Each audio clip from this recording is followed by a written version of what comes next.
അവിടെ പണിയില്ല കഴിഞ്ഞ പരിപാടി നമ്മുടെ അത് കുറച്ച് 1-2 ഒടിഞ്ഞിട്ടുണ്ട്. അപ്പോൾ അത് വെച്ചുകൊണ്ടിരിക്കുന്നത്. ഇതാണ് സ്പെഷ്യൽ സ്റ്റാറാണ് കേട്ടോ. നമ്മുടെ കേരളത്തിൽ തന്നെ സ്പെഷ്യലാണിത്. ഇത് ഈ വേൾഡിൽ തന്നെ ഒരെണ്ണം ഉണ്ടാവുള്ളൂ. ഇത് എല്ലാ വർഷവും നമ്മുടെ വീട്ടിൽ ഇത് സ്റ്റാർ തൂക്കാറുണ്ട്. അപ്പോൾ ആളെ പരിചയപ്പെട്ടില്ല. ഇത് എൻ്റെ ചേട്ടനാണ്, കൊച്ചേട്ടനാന്ന് വിളിക്കണത്.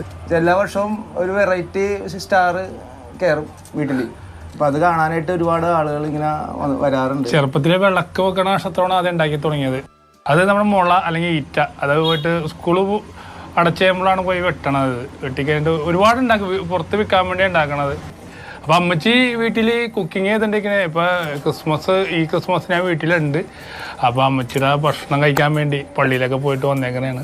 അപ്പോൾ നല്ല ഭക്ഷണം ഉണ്ടാക്കി ഇവിടെന്ന് വെച്ചാൽ നല്ല മണമുണ്ട്. ഇഷ്ടവും ഈ വിന്താരുമാണ് അങ്ങനെ മെയിൻ. അപ്പം അമ്മച്ചിയുടെ വിശേഷങ്ങൾ അതെ അമ്മച്ചിയുടെ വിശേഷങ്ങൾ നമുക്ക് അകത്തേറിയിട്ട് അറിയാം.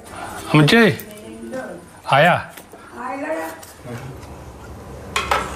സൈഡൊക്കെ തീർത്തത്.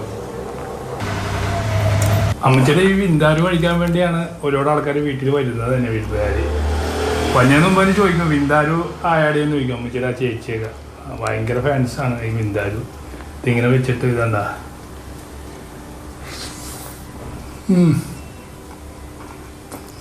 അതുപോലെ തന്നെ ഇഷ്ടു എന്ന് കൊച്ചിക്കാരാണ്. ഇഷ്ടു എന്നാറ്റ പേര് ഇതിന്. അപ്പോൾ ഇത് എൻ്റെ ഉരുളക്കിഴങ്ങും തേങ്ങാപ്പാലിനാണ് ഇത് ഉണ്ടാക്കുന്നത്. വെള്ളം ചേർക്കാറ് ഇതിൽ.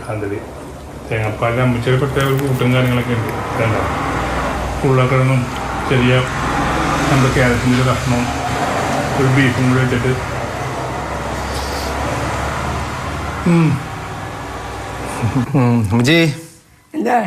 ഇന്ന് ഭയങ്കര സ്പെഷ്യലായിട്ടാണല്ലോ അമ്മച്ചി ഉണ്ടാക്കിയിരിക്കുന്നത്. നിങ്ങൾക്ക് സ്പെഷ്യലായിട്ട് ഉണ്ടാക്കി, അത് ഇഷ്ടം ഉണ്ടാക്കി. അത് കഴിഞ്ഞ് എരിവറിച്ച് പിന്നെ നമ്മുടെ വീട്ടുപലഹാരം പോലെ പെരുന്നാൾ പലഹാരം അവലോസുണ്ട, അച്ചപ്പം, കാര്യപ്പം, സൂപ്പറായിട്ടുണ്ട്. വെള്ളപ്പം, ബ്രെഡ് വേണമെങ്കിൽ നിങ്ങൾ അതെങ്കിലും ഇഷ്ടമുള്ള കഴിക്കുക. ഇത് എൻ്റെ ഫ്രണ്ട്സിന് ഭയങ്കര കാര്യമാണ് ഈ വിന്താലുല്ലേ. അവർ ക്രിസ്മസ് ആകുമ്പോൾ സ്പെഷ്യലായിട്ട് പറഞ്ഞിട്ടുണ്ടാവും കൂടുതൽ ഉണ്ടാക്കി വെക്കണം. അപ്പോൾ ഒരു 2 മണിയാകുമ്പോൾ വരും എല്ലാവരും കൂടി. ക്രിസ്മസിന് നമ്മൾ പ്രധാനമായിട്ട് വെക്കുന്നത് ഒരു കറിയാണ് എരിവ് കറി.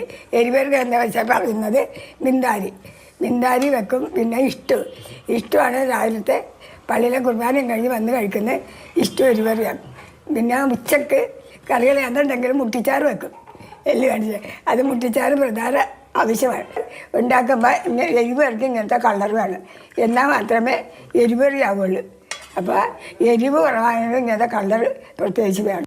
ഞങ്ങളുടെ കുട്ടിക്കാലമാണ് ഏറ്റവും ഈ ക്രിസ്മസ് എന്ന് പറയാൻ നേരത്ത് മനസ്സിലേക്ക് ഓടി വന്ന കാലഘട്ടം. ബന്ധുക്കളെല്ലാവരും ഈ പെരുന്നാൾ കൂടാനായിട്ട് വരും. അപ്പം അതൊരു ആഘോഷം തന്നെയാണ്, എല്ലാവരും കൂടിയുള്ളൊരു ആഘോഷം.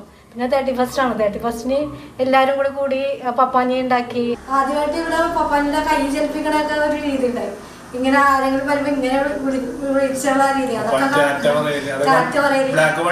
വീടിന്റെ ഉള്ളിലേക്ക് ജനലിന്റെ ഉള്ളിലേക്ക് ഇങ്ങനെ വലിക്കും. അതൊക്കെ നമ്മളാണ് ആദ്യം ഇറക്കിയത്. അത് കണ്ടിട്ട് ആളുകള് പൈസ കൂടുതലിടുവായിരുന്നു. ഞങ്ങള് 31-ാം തീയതി കഴിഞ്ഞ പിറ്റേ ദിവസം എണീക്കുന്നത്. അന്ന് ഉറക്കം ഉണ്ടാവുമല്ലോ. 31-ാം തീയതി വെളുപ്പിനെ വരെ ഡാൻസ് ആയിക്കോളൂ. പിറ്റേ ദിവസം എണീറ്റ് ഉച്ച കഴിഞ്ഞിട്ട് ഫോട്ടോ വെച്ച് പോകും. ഞങ്ങള് കൊച്ചിൻ കാർണിവലാണ് പിന്നത്തെ ആഘോഷം.